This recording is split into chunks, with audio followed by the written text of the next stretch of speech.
What do you got for us, Mason? Oh, hell. Don't even get me started on down here. What's up, man? I don't want to be the guy that says his state's harder than everywhere else, but I was looking at Florida and South Carolina, and it still don't look the same. I mean, it's all woods and it's all flat. There's no fields. There's no nothing. It's all the same, and I can't figure it out. Nomadic deer. It's. I mean, if you zoom in, I'm like right on where the boot makes the corner to the east of Alexandria. It's just one block of wood right there, and it's all the same. Which way are we going? Marksville. Zoom straight in on Marksville, and then go a little bit further east, kind of all those lakes up along the river. Let's see. Value right there, huh? Back out a little bit. I lost where I was. Grand Lake is going to be the big lake, Lockefield. Well, why don't we start out with this, Mason? So yeah, that's Spring Bayou. That's actually one of our biggest wildlife management areas in the area. That's a huge state land. That's all public, and that's basically what everything looks like, with a few less lakes. Okay. Well, the first thing I'm going to do here then is, if I can get my alphabet in my head right, there you go, is turn on the deer hunt units to private land, government. I guess I could have hit add all layers. Okay. We're going to turn these on. All right. So there's your Spring Bayou Wildlife Management. All right. So a couple things, man. So one is, it looks like you got a boat ramp up here, right? Yes. All water. Most of it's water access. Honestly, 90% of it. Yep. Looks like you can get in there with the boat. So that's a pretty cool thing. You know, something to check out. Do they have food plots? Does the Fish and Game do any food plots for you guys? No. Okay, so what's their primary food source? The acorns, acorn crop. Okay. Do you got like oak ridges down there? Yeah, every tree you looking at right there is an oak tree. Okay, so they got plenty of food. Yep. Okay. What kind of caliber deer do you guys got in there? Average 130s, 140s, probably 130-inch deer. That's your average deer. Yeah, it's a big deer, man. This whole area, it holds humongous deer. Okay. They're few and far. Not many of them get killed. They're hard to kill. How bad are the mosquitoes and all that stuff? Shit, if you don't have a thermocell, they'll pick you up and fly off with you. Okay. So, have you checked out like does it get windy down there? Is it pretty calm usually? No, it's pretty calm. 15, 20 miles an hour is a real strong wind. Okay. And that's rare. Another thing, Jimmy, not to cut you off, change anything, but like that whole area you're looking at right now, that's probably 4 foot of water. That's not land. Okay. So here's something that can help you out then, right off the bat. So when you have, the more water you have, if it's 4 foot of water, I mean, that's going to make the animals start to congregate. So you can use that to your advantage. Do you guys go out on the airboats and stuff to scout? Yeah, we'll do P-rows because it's literally flooded timber. You can't fit a boat through a lot of it. So we'll either walk it or push in a P-row. Okay. Let's say some of the other stuff you could do, like here's a hunting club, right? Yeah.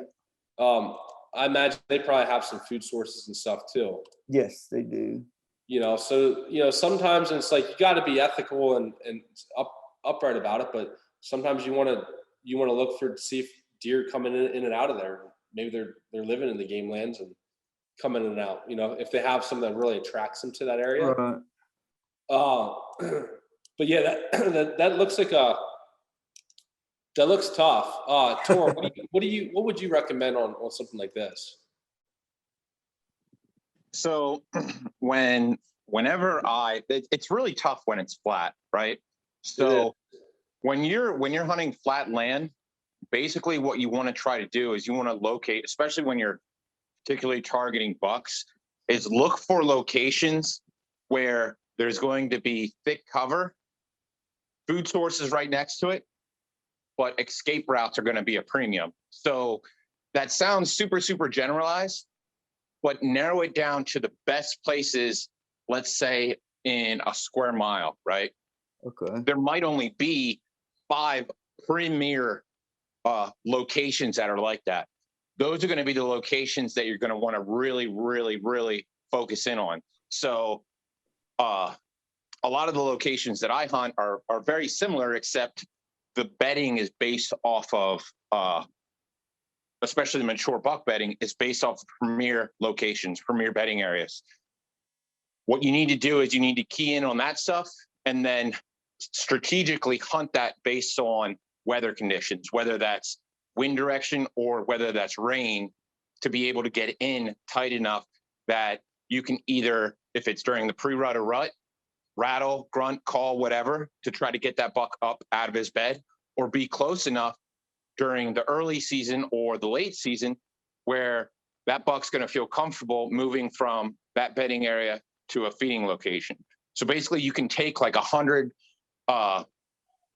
square yard area around that bed, and that deer might not move from that bedding location because in your situation, he's got everything he needs, and then just moves out under the security of night. That's a lot of the same stuff that I deal with in the locations that I hunt. I guess my biggest thing would be actually finding the bed, because if it's not a foot or more of water, it's wide open timber that you can see 200 yards through. There's no true, it's all virgin timber. So there's no locations where there's understory that's 2 feet to 3 feet high. No, the That's only places or- I've found as far as bedding and the things that I've noticed and started keying in on is logs. I mean, they'll sleep on an uprooted tree in the water, but I mean, Yep. those are so few and far between, is to find them. Well, I mean, that right there is, I mean, that's going to be premier bedding, kind of like what we were just talking about. So maybe you want to concentrate on those water areas and use the history of Google Earth. You know how you can go back on the history Yeah. button and try to find uprooted or elevated locations in that water. Because I mean, you know how it is. They'll walk through that 4 feet of water. Absolutely.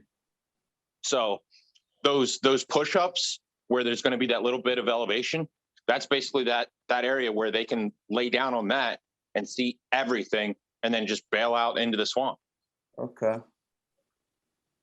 But if you can't find it in the history tool, it's really tough to e-scout it, because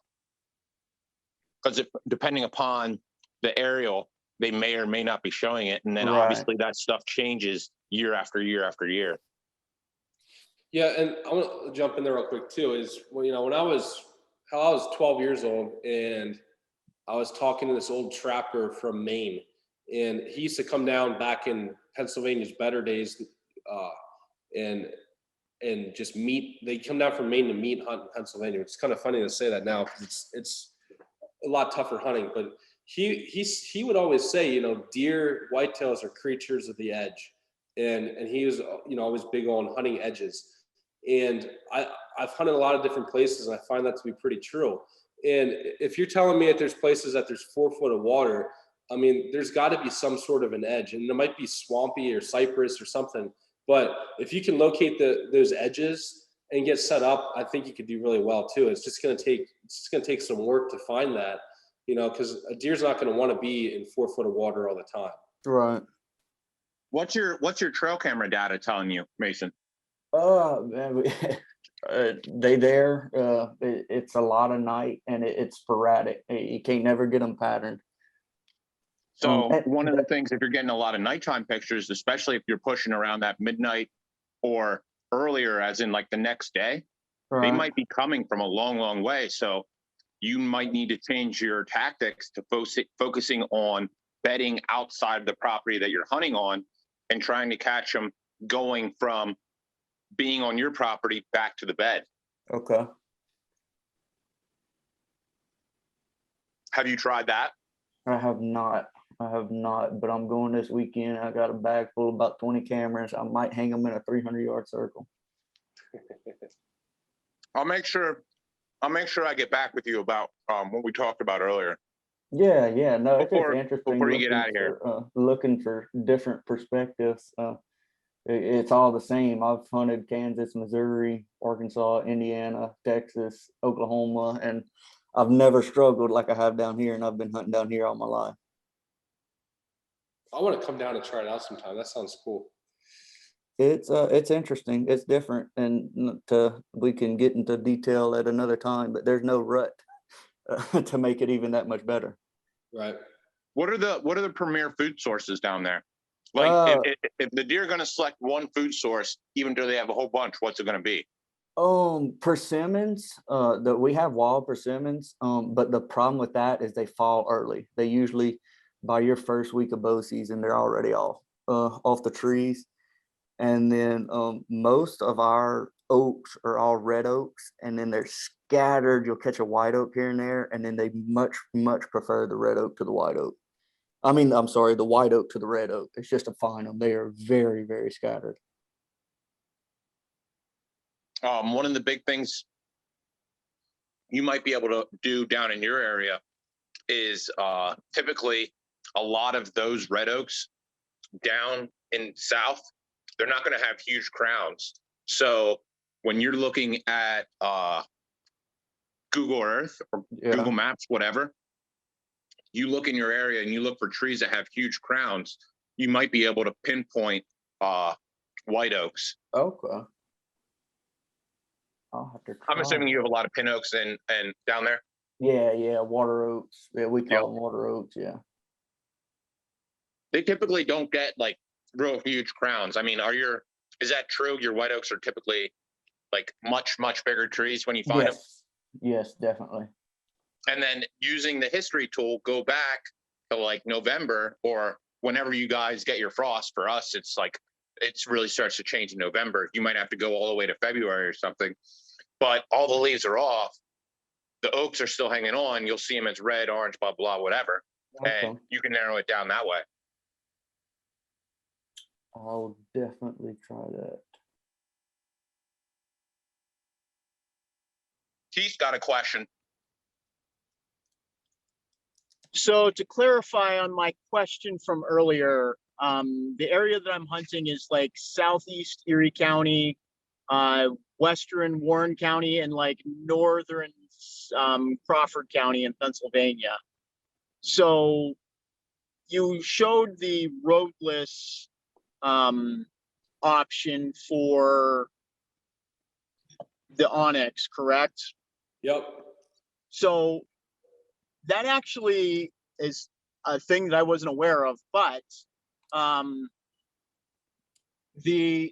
lot of these state game land tracks that I'm hunting are like 100 acres. Like the biggest one I hunt is down by the Warren County Fairgrounds, and it's like 900 some acres.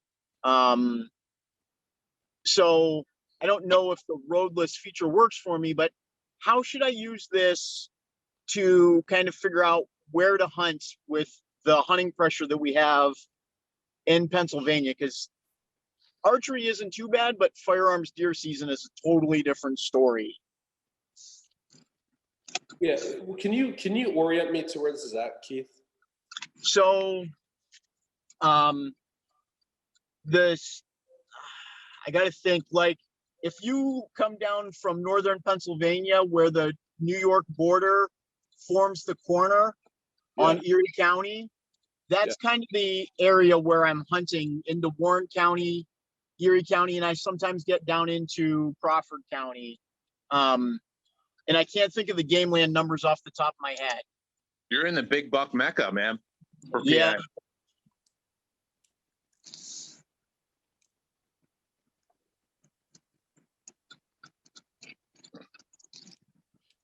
Yeah, I mean, do you still have your screen up you can see here? Yes. If you tell me where to go, I can zoom in and we can talk about it right now. You can break it down. So I'm on my phone, so everything's kind of small. Can you zoom out just a hair shade?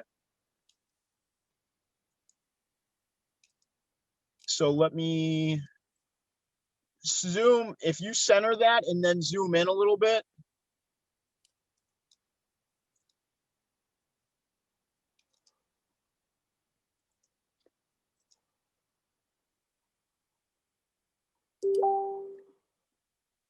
Okay, so let me find.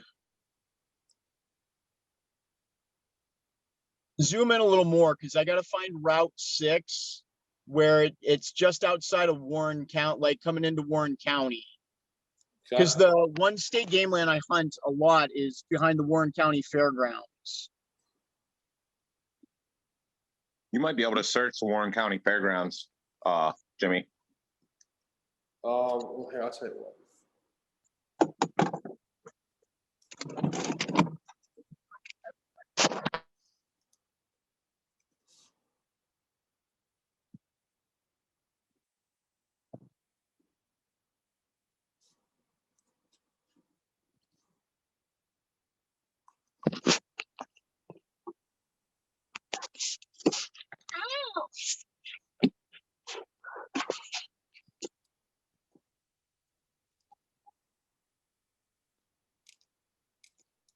There's Kane. How far from Kane is it?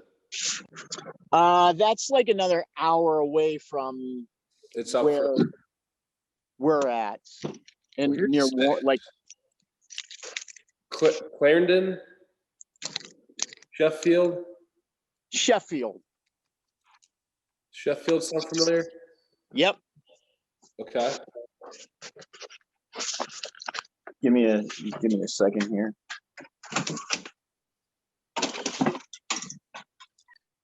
I never go quite that far west, so I'm just trying to orient myself a little bit. That's all.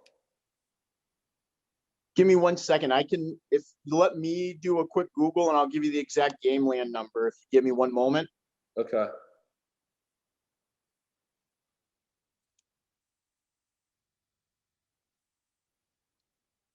You can open up another tab too. Just Google. So Warren I'm County. looking at my laptop, but I'm just. it's in Pittsfield. It's like the Pittsfield, Pennsylvania.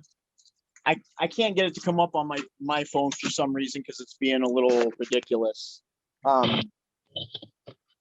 Here's the city of Warren. So I gotta go So- further west. If you come back Youngsville. west, just West of Youngsville. Right. into Youngsville, and then There's 6. Okay. so where 6 and 426 come together, just beyond that is a game land that sits basically right behind the Warren County Fairgrounds. That's how I describe it to everybody, because when you talk about the Warren County Fairgrounds in this area, everybody knows where that's at. It must be this here. Yeah. Barton Run, Blue Eye Run. Yep. Is that where you hunt? This is all it? Yes. Yeah. Okay. Well, dude, this looks sweet. It is. There's some big deer in there. I've got some bucks on trail camera that I would love to be able to put an arrow into, let alone shoot with my rifle. Because there are some big deer, especially after Pennsylvania did the antler restriction stuff. They really put Yeah, the big. it's 4 up on the side. It's 4 up over there. 4 on the side, I guess. 3 up. Plus a brow. Okay. So there's a layer that I wasn't aware of. I was playing around the day a little bit actually, and let me see.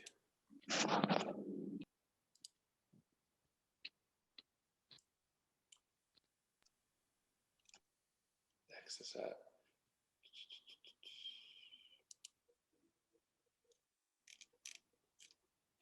Maybe, I don't know. It was on my phone, but oh, here it is. Timber harvest. Have you seen that, Torn, the timber harvest layer? Yeah, I use that quite a bit. Yeah, I wasn't aware of that one. I don't see any fresh harvests here, but okay. So I'm seeing a lot of steep terrain. All right. So like I was telling you guys about saddles right off the switchback road. Like that's a gnarly saddle, dude, with some thick stuff. Have you explored stuff like that? for terrain features? I actually hunt a saddle, and I don't, where you're at is kind of close by where I may be hunting, but they actually logged the last couple of years. Okay. And I don't know why it wouldn't show up there, but I hunt on the saddle because on the one side of the saddle is like this steep, super steep drop off. Yeah. And there's a lot of acorns that this year they were like everywhere, thank goodness. So there was a lot of activity in the area. Okay. Anyhow, that's where I'm at. But again, it's in the fall archery season. I don't see a lot of guys because the area is so big. Yeah. During firearm season, I mean, guys are tripping over themselves, and it's frustrating to hunt because I don't have time to go knock on doors because of my job to be like, hey, can I hunt here? Yeah. So I guess I'm just wondering how to use it, like use this to maybe figure out where I should be hunting for those high pressure areas. So a couple things I'd say right away. I see a lot of trails, snowmobile trails, different things like that. All right. Like this one here at the bottom coming through this private ground. I don't know if you can use that to access or not, if that's the right of way. But I would first off figure out ways that you can get into this timber. You might be hunting the right areas. You might be doing things right, but you might be approaching it wrong, and you might be hunting the wrong winds and the thermals. And that's an entire different discussion. And once you put those pieces together, it's going to really increase your success.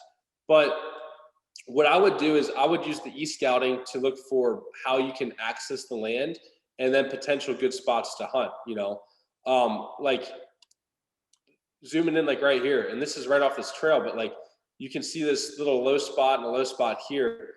And I always like the 2/3 up in the up line. Like that might be a good little point to sit on where you can see good. And it doesn't look like much. You got to zoom in to really see the little depression there, right? That's like a little micro feature that could be really good. Like this right here screams for a bear to go up and down this hollow right here, but you don't know again until you get boots on the ground. Okay. Like I said, you got to identify your food sources, and then you got to get out there. And then one of the things I like to do is look for for deer shit. Like if they're there, you're going to find their poop. Period. It looks like a lot of different terrain though. Like I don't know how old this is. Like some old clear cuts, but then you got some thick stuff here. A lot of terrain features, and this is really challenging to hunt if you don't really watch your wind, because you're going to have a lot of trouble killing a mature deer if you're not playing your scent and thermals correctly. I've had a lot of good success finding like acorn flats where there's like, say like a point like this, right? You can easy access it off that logging road. You got the nice big flat area. And we'll see it better on the topo map. See that big nice flat area, right? And then where you can set up is so that your wind's blowing off. So if your thermals are pushing up and you sit on this back corner, you might be able to catch them coming across real easy, or they could be out there foraging. Now I don't know if there's acorns over there, but looking at the terrain in here, man, that is super gnarly, which it's pretty cool. But I think that might be part of the problem that you're having, Keith, is that there's so much terrain going on that your scent's probably blowing all over the place, and you're not even getting you might be in the right spot, but you're not getting the opportunity to seal the deal. Tor, what would you add on there? So kind of to piggyback off of what Jimmy said is I kind of work it in reverse. So what I do when I hunt terrain like this is I actually take the line distance tool and I'll add lines in on all the access points, right? And then I'll literally draw an arrow with that line distance tool, to show how guys are going to be going in. 75 to 85% of your hunters are going to be going in off of your access roads, right? So From that information, based on how I'm drawing these arrows, I can see the way that they're pushing deer. Once you have those arrows drawn on your OnX, you can see how deer will loop around the direction that guys are coming in to hunt these areas. So, for example, yeah, just draw a line. Just draw like 2 lines in there, Jimmy, off an access road.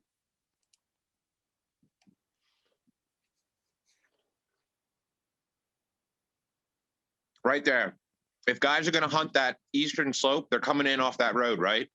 So the road down beneath, guys are very, very unlikely going to hunt that. So one overlooked location might be literally right off the road. Now, factor in this, and this is what Jimmy said about potentially going into this at another point. When guys are coming in first thing in the morning and you're looking at those red lines, your scent from the thermals are being sucked down to that road. I would bet money that the deer are actually in the morning going to be on the 1/3 lowest line of the terrain elevation.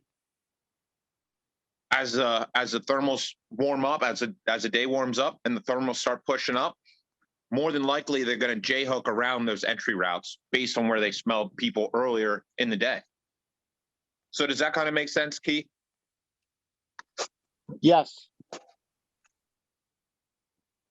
So I would definitely try to key in on access routes that, like I said, 80 to 85% of guys are going to be taking, and then try to locate those overlooked spots. Are you familiar with how thermals and work?